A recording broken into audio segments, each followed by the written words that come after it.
Assalamualaikum warahmatullahi wabarakatuh. Selamat sore ya untuk rekan-rekan semua. Salam sejahtera selalu tentunya buat kita.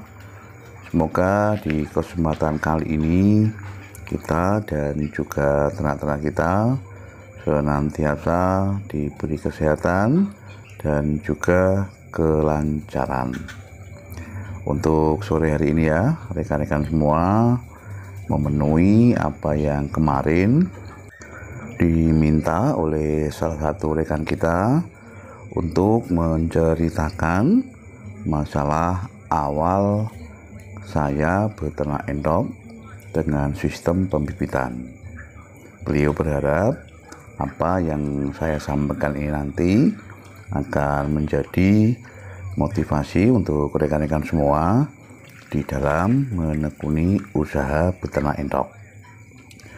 Rekan-rekan semuanya, sebenarnya untuk beternak endok pembibitan ini ya, kalau kita konsisten dengan namanya perawatan dan juga masalah pencegahan ya, saya yakin untuk beternak endok ini prospek kedepannya akan sangat membanggakan.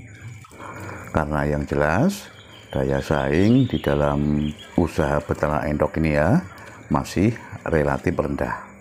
Sedangkan permintaan dari masyarakat dalam artian konsumtif masalah daging endok ini lambat laun sudah mulai meningkat. Itulah mengapa ya tadi saya sampaikan di dalam usaha beternak endok ini kedepannya mempunyai prospek yang sangat membanggakan. Rekan-rekan semuanya, awal ya saya beternak endok dengan memilih sistem pembibitan ini karena kita memandang untuk hasil yang kita capai ini berlaku secara harian. Dalam artian untuk mendapatkan hasil ya, kita tidak memerlukan waktu secara panjang. Dalam jangka pendek, kalau kita beternak pembibitan ini bisa mendapatkan hasil lewat produksi anakan atau DOE. Itulah mengapa ya rekan-rekan semua saya memilih beternak dengan sistem pembibitan dibanding dengan sistem pembesaran.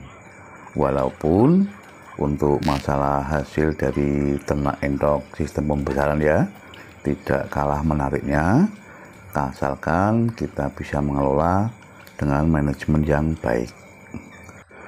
Mungkin ya rekan-rekan semua beranggapan bahwa saya beternak pembibitan ini dengan langsung mempunyai indukan maupun pejantan sebanyak ini. Anggapan itu jelas salah ya rekan-rekan.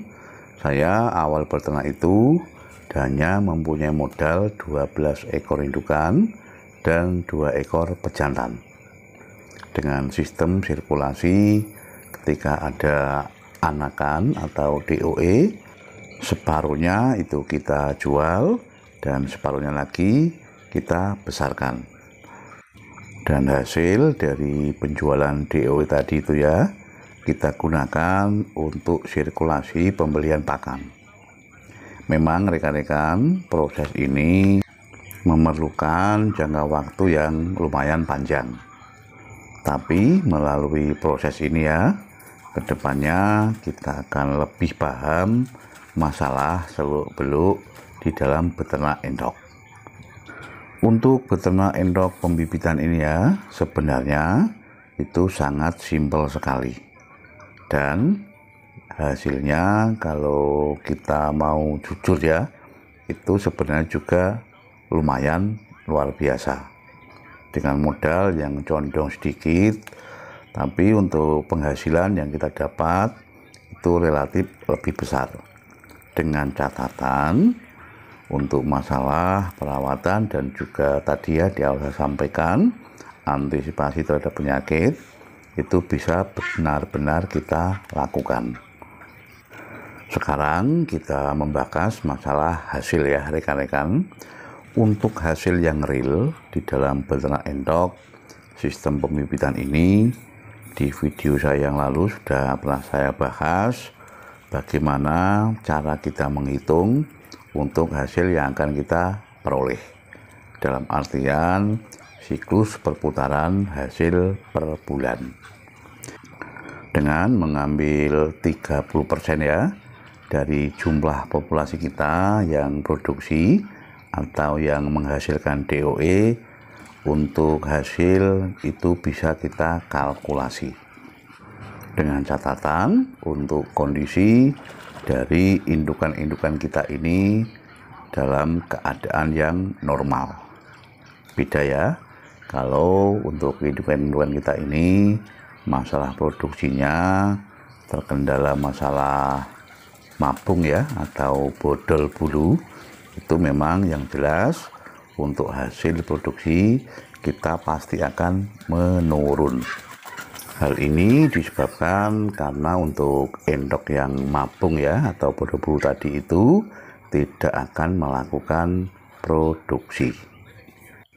Itulah ya salah satu kendala kita dalam beternak endok pembibitan, manakala untuk ternak-ternak kita itu mengalami bodol bulu. Rekan-rekan semuanya, di dalam beternak pembibitan ini memang masalah hasil itu yang jelas sangat menghasilkan.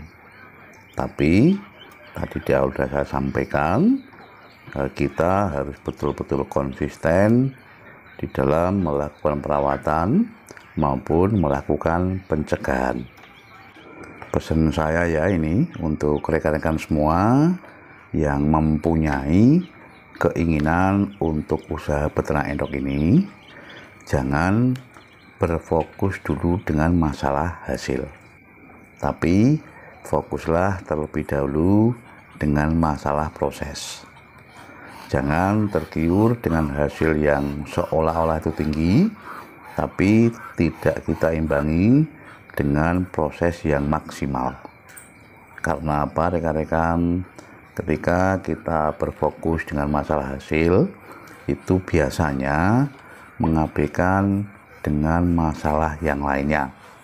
Intinya, kita ambisi dengan masalah populasi, tapi tidak ambisi dengan masalah produksi. Nah itu ya yang perlu dicatat untuk rekan-rekan pemula dan juga rekan-rekan semua yang mempunyai keinginan untuk usaha beternak endok. Silakan untuk rekan-rekan semua ya disimak untuk video-video kami yang terdahulu, karena di video tersebut kita bikin sesuai dengan apa yang pernah kita alami dan bukan sebatas teori. Kita mempunyai bukti dan juga konsekuensi. Di setiap video kami, di situ tertera lengkap di deskripsi alamat dan juga nomor WA. Kami persilakan untuk rekan-rekan semua ya yang berkenan untuk silaturahmi ke kandang kami dengan catatan ketika hari libur. Itu tadi ya rekan-rekan semuanya beberapa hal ya yang bisa kita sampaikan untuk perjumpaan kita di hari ini. Semoga saja ada manfaatnya untuk kemajuan usaha ternak kita. Tetap semangat, ayo ternak gen kepenak. Wassalamualaikum warahmatullahi wabarakatuh.